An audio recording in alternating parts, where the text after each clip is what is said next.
මුලින්ම කියන්න ඕනේ මේක මේ ෆයිනෑන්ෂල් ඇඩ්වයිස් එකක් නෙමෙයි. chart එකේ දකින්න දේ මම ඔයාලට පෙන්නන්නේ. මේක මම stop loss තියාගෙන ට්‍රේඩ් කරපු coin එකක් නෙමෙයි. තව ටිකක් පල්ලෙහාට આવොත් ඇවරේජ් කරන්න අදහසක් තියෙනවා. ඉතින් මේ coin එකේ ඔයාලට පේනවා ඇති දැන් මෙන්න මේ හරියදී මේක වොලියුම් එක වැඩි වෙලා තියෙනවා. ඒ කියන්නේ මේක දැන් මිනිස්සු බයි සෙල් කරන ගතිය වැඩි. කට්ටියගේ ඇටෙන්ෂන් එක මේ coin එකට කලින් තිබ්බට වඩා ඇවිල්ලා තියෙනවා. ඉතින් ඒකත් එක්ක මේ coin එකට මාත් එන්ටර් වෙලා තියෙනවා. ඒ වගේම මේ අද ආයසරයක් ඇවරේජ් කරගෙන තියෙනවා. මෙතනනුත් ආය වොලියුම් එක වැඩිවීමක් තියෙනවා. එතකොට මේ coin එකේදී මේ නොවැම්බර් මාසෙදී safe pal කියන මට මතක විදිහට wallet එකක් කියන්නේ hardware wallet එකක් තමයි මට මතක. ඒ වගේ wallet එකක් එක්ක මේකේ integrations වැඩි වෙලා තියෙනවා. වගේ මම හිතන්නේ මේ coin එකේ අපි ඉන්නේ සෑහෙන පහළ මට්ටමේ. ඔයාලට පේනවා ඇති මේක මේ ගොඩාක් උඩ ඉඳන් ආපු coin එකක් සහ සෑහෙන කාලයක් තිස්සේ පල්ලෙහාට ඇවිල්ලා තියෙන coin එකක්. ඕක තමයි ඉතින් සාමාන්‍ය coin වල ස්වභාවය. ගොඩාක් coin ඔහම තමයි මේක අර යම් පිරිසක් අතර ට්‍රේඩ් වෙච්ච coin එක. ඉතින් ඔයාලට පේනවා ඇති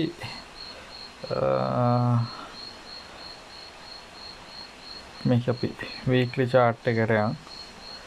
weekly chart එකේදී මේ වෙලාවේ RSI එක පොඩ්ඩක් උඩට යන්න try කරමින් ඉන්නවා. මේ යට කොටසේ ඒකත් එක coin එකේ price එක ටිකක් පහළට එන්නේ. ඒ කියන්නේ divergence එකක් හැදෙමින් තියෙනවා. එතකොට stochastic උත් cross වෙන්න ළඟයි. volume එකත් හොඳයි. එතකොට ඒක තමයි මෙතන තියෙන මේ එන්න වෙන්න ටිකක් try කරන්න හේතුව සහ මේ අර wallet එකේ scene එකත් එක්ක. එතකොට මේකේ ඔය net එකේ තියෙන analyze වල නම් කියනවා මේක ඩොලර් 14 වගේ විතරුණත් යන්න පුළුවන් කියලා. ඉතින් එහෙම යන coin තියෙනවා අපි දැකලා තියෙනවා. හැබැයි මගේ එච්චර බලාපොරොත්තුවක් නැහැ. සාමාන්‍යයෙන් දැන් මම මෙතනින් එන්ටර් වෙච්ච එකක් තියෙනවා. ඒකත් එක්ක ඩොලර් 5ට විතර යනවා නම් මම සතුටින්. ඒ වුණාට මෙතනදී ඩොලර් 4.4 ගානකින් තියෙනවා රෙසිස්ටන්ස් එකක්. 20 moving average එකත් ඒ ළඟ තියෙන්නේ. එතකොට ඩොලර් 5 වගේ දුරකට යනවා නම් ඉතින් ගොඩාක් දුරට අප් එකකට පස්සේ ඩවුන් එකක් වෙලා ආයි ඊළඟ අප් එකේදී වගේ තමයි යන්නේ. හැබැයි එතකොට අප් ට්‍රෙන්ඩ් එකකුත් හැදෙනවා.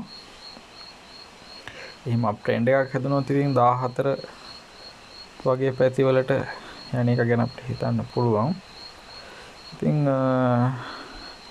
මෙන්න මෙතනදී අපිට පේනවා මේ coin එකේ ගමන මගදී බාධා වෙලා තියෙනවා. හැබැයි ඒක රිවර්ස් වෙන්න try කරනවා. එතකොට ඒකත් එක්ක තමයි මේ වෙලේම මෙතෙන් එන්න උනේ. එතකොට දැන් මේ මම පස්සේ මේ buy කරපුවට තාම sell orders දාලා නැහැ. අපි බලමු නේද මොකද වෙන්නේ කියලා.